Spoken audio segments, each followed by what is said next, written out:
Good morning, everybody. I'm Larry Steinhouse, and welcome to Money Chat Now. Money Chat Now is a politically charged stock market pre-show giving you the politics behind the biggest moves in the stock market. It's presented with comedic common sense by an expert in financial literacy, and that's me, Larry Steinhouse.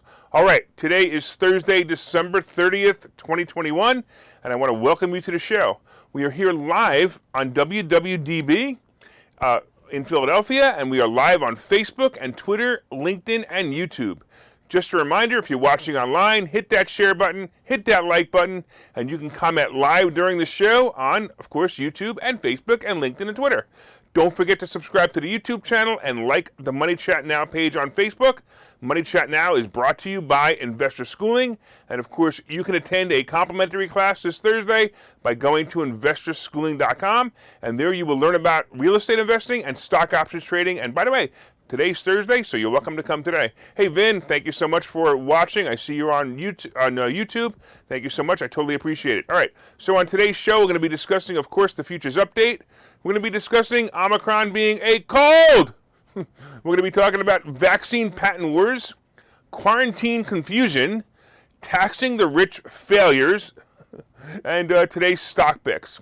So let's kind of get into the futures update right now. So it was kind of a mixed day yesterday. Nothing really happened, and Santa Claus kind of took a bit of a break. You know, the Dow did move up about 90 points at the finish, and the S&P did break a record, but it moved up and down, and it actually finished about 7 points up. The NASDAQ was down most of the day, and it finished down about 15 points. It was down a lot more than that at some point. And Apple once again tried to make that $3 trillion mark and could not get there. So right now, the futures, the Dow is up 41, the S&P is up 8, and the NASDAQ is up 39 points. All right, let's talk about Omicron severity. Once again, we're going to be talking about the only thing in the news lately, you know, the scary Omicron variant. Well, I've been saying since this thing was discovered, it's a freaking cold. In a recent article, even the dictators across the pond, Boris Johnson, says he's holding off any new restrictions in England. According to John Bell, a Regis professor of medicine at the University of Oxford and UK government, the life sciences advisor.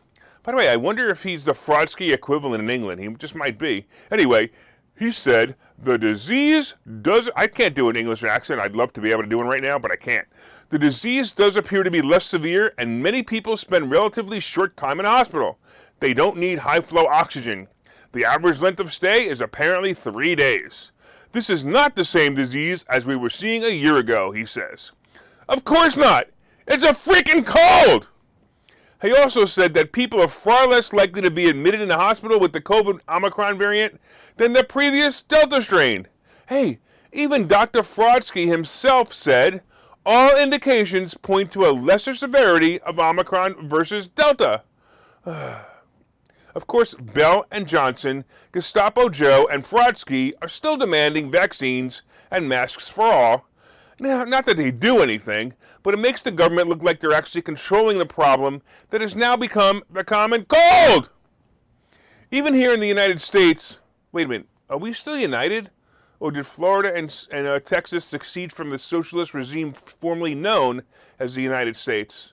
Anyway, even here in the, I guess, not so United States, more and more credible doctors are telling us that the symptoms are just like what used to be the common cold. You know, like sniffles, coughs, sneezing, fatigue, and headache. Other news reports are suggesting that Omicron variant has completely taken over as the only COVID variant at this time. It's not the original nor the Delta variant, and basically that means that the human design by God himself has solved this COVID problem. Now, of course, if the devil would stop whispering in the ears of the so-called leaders and powerful countries like ours, we will be able to go on with our lives. Thank you, Jesus, for rescuing us from this threat. Now, please rescue us from the threat of the Nazi fascist leaders still trying to control us. Let's all say amen. All right, getting to the next topic. Let's talk about vaccine patents. Oh, here it comes. The war regarding who actually invented the vaccine and who should hold the patent. Well, we all thought the drug companies created this emergency vaccine for the good of the world, but now the vaccine companies are fighting over the lucrative patent rights for the worthless vaccine. Did I say worthless? Well, that'll be worthless as far as preventing COVID, but not so worthless to the billions of dollars it will generate in the future as this scandemic continues. The legal battle is taking shape over the patent rights for the vaccines, with drug companies pitted against each other and against government and academic scientists over who invented what. At the heart of the disputes, who can claim to have invented the important elements of the COVID-19 vaccines? As I've said many times before, follow the science and it will lead to money. Here is something interesting. Moderna was working with the National Institute of Health on a vaccine research for a few years before the novel coronavirus emerged. They were working on the vaccine a few years before the coronavirus emerged. Anyway, they collaborated in developing and testing the COVID-19 vaccine soon after the pandemic began. How could they have seen it coming? Wow. Moderna says only its scientists came up with the messenger RNA sequence. The one that rewrites your DNA to instruct the body's cells to make a version of the spike protein found on the surface of the coronavirus and triggers the immune response. So basically you give yourself COVID to avoid COVID? I don't know. All right. I'm not sure if this is a segment on the patent rights of the vaccine or to reiterate how scary the vaccine itself really is. I'm worried. Anyway, as the onion gets peeled back, you'll find other companies like Arbutus Biopharma claiming they invented the main ingredient in the vaccine that Moderna and Pfizer are using. I'm going to tell you, look for the coming lawsuits on the patents, not the side effects, because all you suckers who got the vaccine signed your rights away to sue the manufacturers of the vaccine, so you can't sue them, right? And if you have any side effects, you're basically done, even if they're death. By the way, Moderna's stock was slightly below 250. It did hit 233 yesterday for a moment, and then all of a sudden, news came out again about how quickly COVID is spreading. I'm telling you, Moderna it's the key.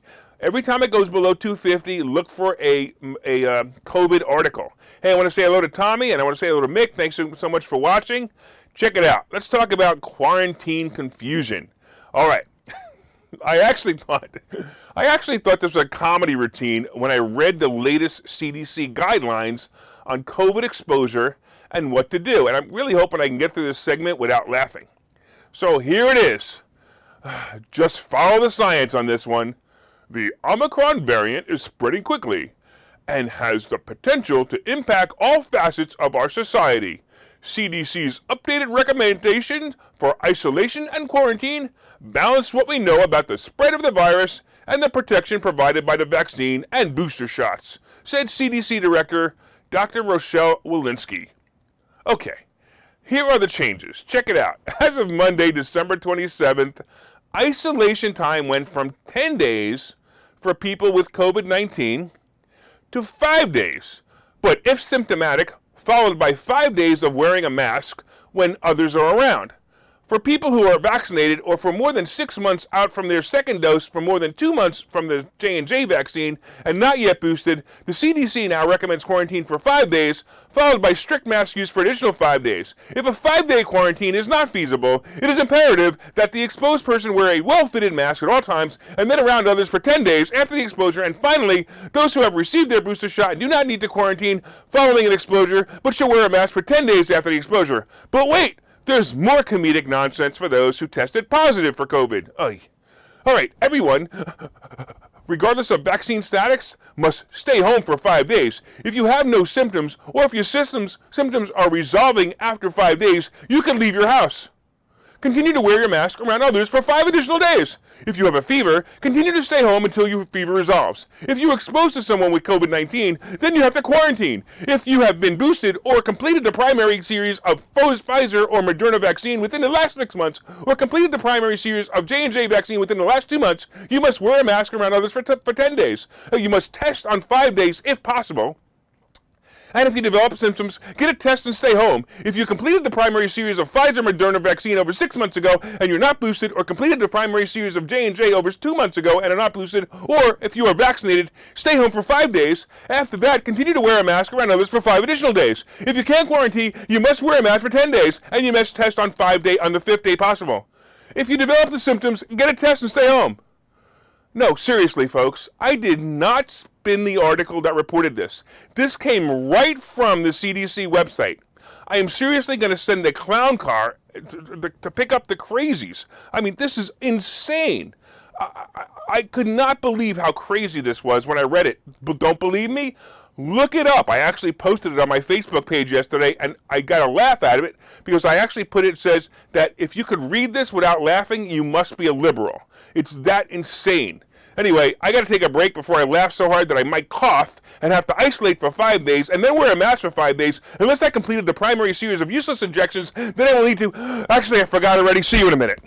Okay, so you've thought about investing in real estate, houses, apartment buildings, properties, but don't really know where to start? Well, what if you could very easily learn how to gain strategies to use other people's money to buy and sell houses in the Philadelphia area? If you could learn and network with successful area real estate investors and how to produce monthly income on rental properties without headaches, that place is Investor Schooling. With Investor Schooling, you'll learn from 2 Philadelphia area rockstar real estate investors, Phil Falcone and Larry Steinhouse, about how to buy and sell properties the easy way and teach you basic and advanced techniques to help you make money in real estate. You can attend Investor Schooling in person or online visual classes 8 times a month. You can and will learn how to make money in real estate. Call for free information and get a complimentary pass to one of these classes. But don't delay, as these complimentary passes are limited. Call the number on your screen now or visit investorschooling.com. investorschooling.com.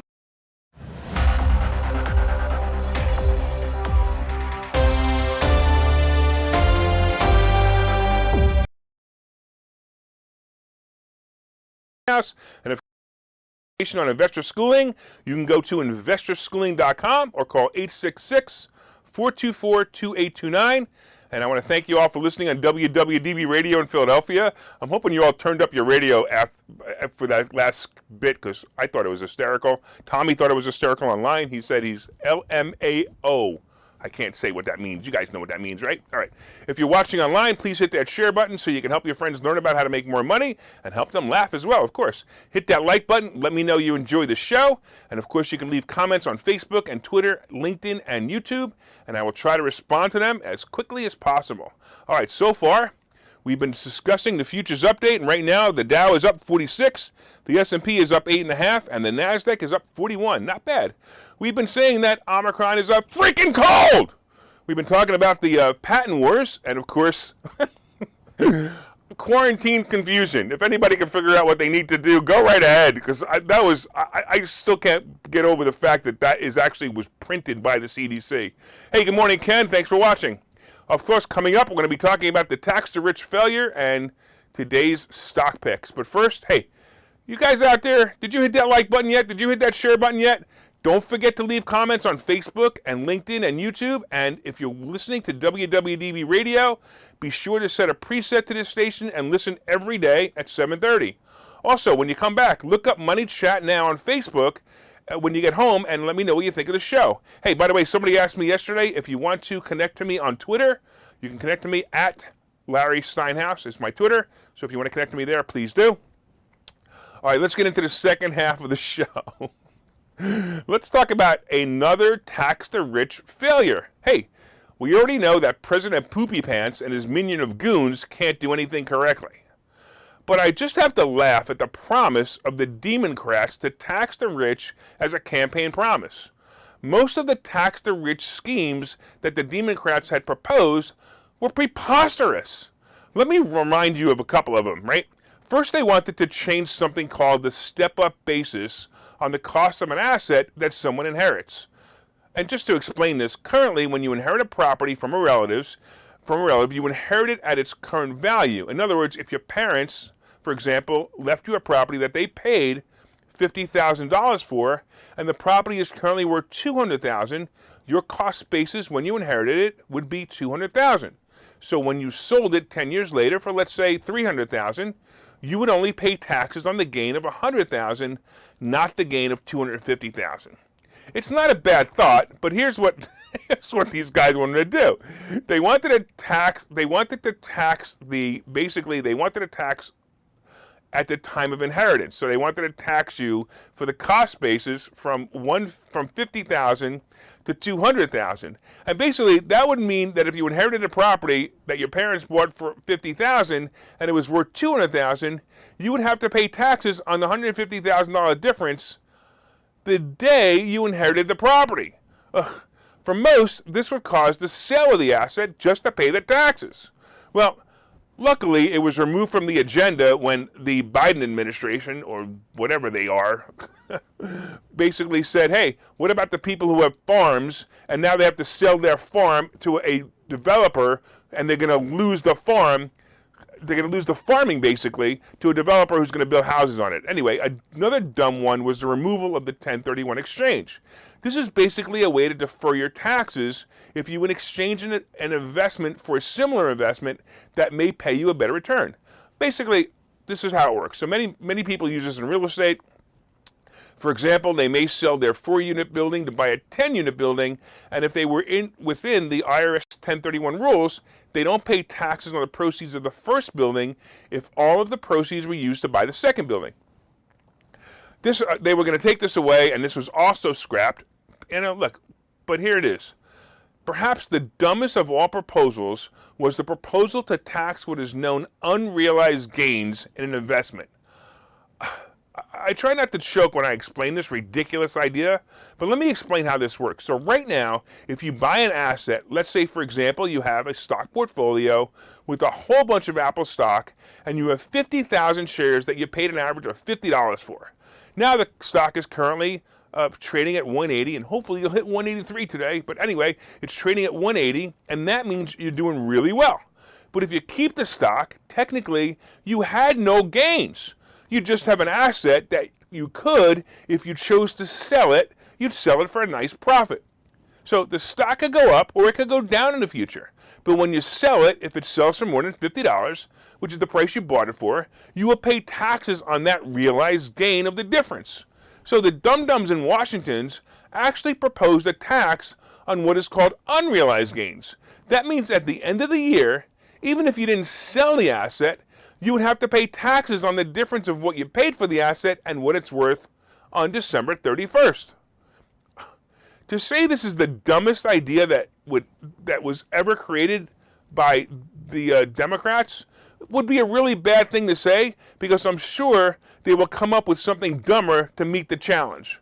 So I won't say it. Well, apparently someone with a little experience in accounting explained to the dumb Democrats that this is an impossible task. How can you value an asset at the end of each year, and how can you value an asset that is extremely volatile like stocks or cryptocurrency? Of course, the other problem of having to sell the actual asset to find the money to pay the taxes, you'd have to sell the very asset that you had to pay the taxes on the asset. Ugh. Anyway, can we put brain-dead Biden and his band of thieves back in Biden's basement for a while? Wow, that's actually a tongue twister. Hey, anybody out there, can you say that? Can we put brain-dead Biden and his band of thieves back in Biden's basement for a while? I like that. Anyway, of course, this is the same administration that wants to undo a tax on the rich that Trump installed. So, if you remember, Trump installed the SALT deduction limit of $10,000. And now the Democrats want to eliminate that. So basically, Democrats, is it tax the rich or flap the lips? Dummies. They're all dummies, I'm telling you. All right, anyway, before we take a break, tomorrow is the last day of the year. Hey, did you guys accomplish your goals this year? What were they? Put some comments in Facebook. Let me know on Facebook or Twitter or YouTube or LinkedIn. Let me know what you accomplished. Was it big? Was it small? Hey, do tell it all. Hey, we'll be back in a minute with today's stock picks of the day. Okay, so you've thought about investing in real estate, houses, apartment buildings, properties, but don't really know where to start? Well, what if you could very easily learn how to gain strategies to use other people's money to buy and sell houses in the Philadelphia area? If you could learn and network with successful area real estate investors and how to produce monthly income on rental properties without headaches, that place is Investor Schooling. With Investor Schooling, you'll learn from two Philadelphia area rockstar real estate investors, Phil Falcone and Larry Steinhouse, about how to buy and sell properties the easy way and teach you basic and advanced techniques to help you make money in real estate. You can attend Investor Schooling in person or online visual classes 8 times a month. You can and will learn how to make money in real estate. Call for free information and get a complimentary pass to one of these classes. But don't delay, as these complimentary passes are limited. Call the number on your screen now or visit investorschooling.com. investorschooling.com.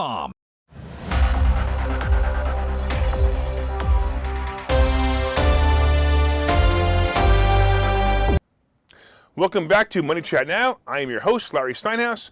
And of course, if you'd like more information on Investor Schooling, you can go to investorschooling.com or call 866-424-2829, 866-424-2829, and I'm hoping I'll see some of you guys tonight.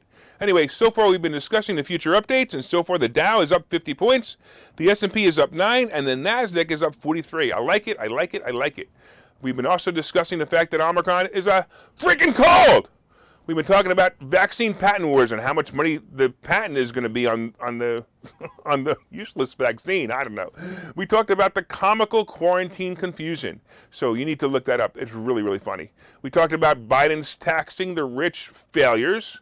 And now we're going to be talking about today's stock picks. But first, hey, did you guys hit that share button yet? Hit that like button. Let everyone know what great stocks are going to be playing, that I'm going to be playing in the next few days. By sharing this information, you can share in a page, your own page, or in groups, and make sure you do it. All right, and by the way, of course, you can leave comments on Facebook and Twitter and LinkedIn and YouTube, and leave them. Come on, let's go. Tell me about what's going on. And if you're listening on WWDB Radio, set one of your presets to this channel and listen every day at 7:30 for all you need to know about the politics behind the stock market. All right. Hey, by the way, Mick said that he wanted to increase his credit. He did it. And he also did a little bit of a 1031. Awesome. And by the way, he's thanking Investor Schooling. Thanks, Mick. We totally appreciate that. All right, so here we go. So there's 2 more days in the trading year. Yes, the market is open tomorrow. And yes, I'll be here tomorrow morning to bring you the latest and greatest in the stock market news. But let's talk about what's going to happen in the next 2 days and in the next few weeks. First of all, we saw that, of course, Moderna dropped, again, below 250. So now we have the scary Omicron variant all over the news again. And today, oh boy, listen, it's a freaking cold. Get over it already. All right, anyway, that could cause a little bit of a pullback in the travel stocks. Look, I'm going to tell you right now, it's probably a huge buying opportunity for the good ones like Delta Airlines, American Airlines, cruise lines like Royal Caribbean or Carnival. I really like Carnival as a long-term buy and hold play, so I would certainly look into it. I think it's ridiculous at $21 a share, so you definitely want to look at that. By the way, eventually people are going to be coming out of their COVID coma, and the world will travel again. Apple, it just keeps getting inches away from that $3 trillion mark, and it's frustrating me. Let's go Apple, and let's go Brandon. Oh wait, that just slipped out. Sorry about that, guys. All right, Meta is also a play, although I'd like to see it below 330 for an option play. Meta is a great stock to buy, and I'm going to tell you, it's another one. I would just put it in a drawer and let it go because the future is and will be in the metaverse. Let's talk a little bit about crypto. Crypto is crashing again. You know, the one thing I noticed about crypto lately is that it's cycling faster lately. And that means that the investors or gamblers are jumping in and out and taking their profits quickly.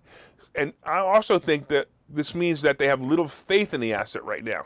So it might be starting to move down. It might not be a great play right now, but it's really up to you. You have to decide whether you like it. If you like it, go for it. Look, there's really nothing much happening with gold and silver. And look, the Treasury, I want to check the Treasury Bond right now. The Treasury Bond is over 1.5. It's actually 1.532%. And typically when that happens, tech stocks move down. So you need to watch for that. So it might be a play today. I'm really looking for Apple. As I said, I need 183. By the way, 183 makes it a $1 trillion company. I'm looking for that. I'm looking for it to happen by the end of the year. I actually have a small little option play on that. And I think that's going to be a lot of fun if it happens. I'll let you guys know tomorrow if it happened today, but I'm getting a little nervous that it might not happen. Look, again, nothing really happening with gold and silver. Gold is kind of just sitting there. Silver's kind of sitting there. I don't really get it. I'm kind of surprised that nothing's really happening, but it's one of those things that it is what it is. So watch it. If the Treasury goes down, the bonds go down, tech stocks will go up.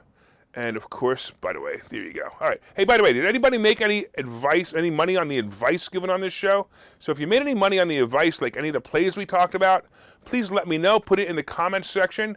Also, hey, let me know if you're enjoying the show. So if you're enjoying the show, please put that in the comments section. Or also, let me know you're enjoying the show because, hey, I'd love to do this show. And the thing is, I'm sitting here in a nice quiet room all by myself, and I can't hear you guys laugh.